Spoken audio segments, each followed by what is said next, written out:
baropodometry, positioning of the patient and acquisition technique. Static baropodometry is an exam by which we measure the ground pressure of the supporting foot while standing. The exam may be carried out either with shoes, in order to test the effects of the footwear or of the orthotic insole into it on the foot alignment, and without shoes, in order to test the real ground pressure of the bare foot. During the acquisition phase, it is very important that the patient does not speak and keeps breathing normally in order to reduce his oscillations. After the acquisition, the operator can choose to repeat it by simply clicking the Reset button. Let us place the patient on the platform with his feet in a comfortable and unconstrained position.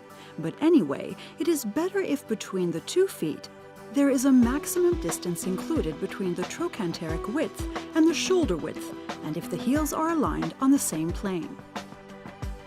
The patient must remain standing, relaxed, face forwards, and his arms down at the sides for the whole duration of the exam. We can proceed with the acquisition of the pressure measurements, checking only that the software completes the data collection. An unusual and interesting application of videography during the static baropodometric analysis is the possibility to acquire some foot details in order to collect information on the geometric positioning of the foot, or to acquire some chest details in order to have qualitative information on the positioning of the upper segments. Now we can close the acquisition and the test will be automatically saved in the database. Static baropodometry, data reading. Among the main data of the static baropodometric exam, we will find the lateral-lateral load distribution, whose normal values are around 50% with a standard deviation of 3%.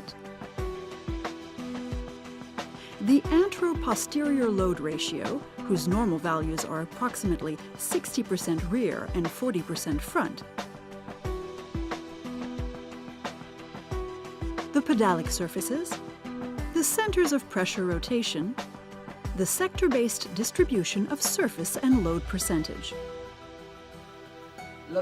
The rotation of the centers of pressure is often directly associated to a rotation of the pelvis complex. In fact, it is just a dissimilar pressure distribution between the 2 footprints, causing a pressure overload in different points of the foot.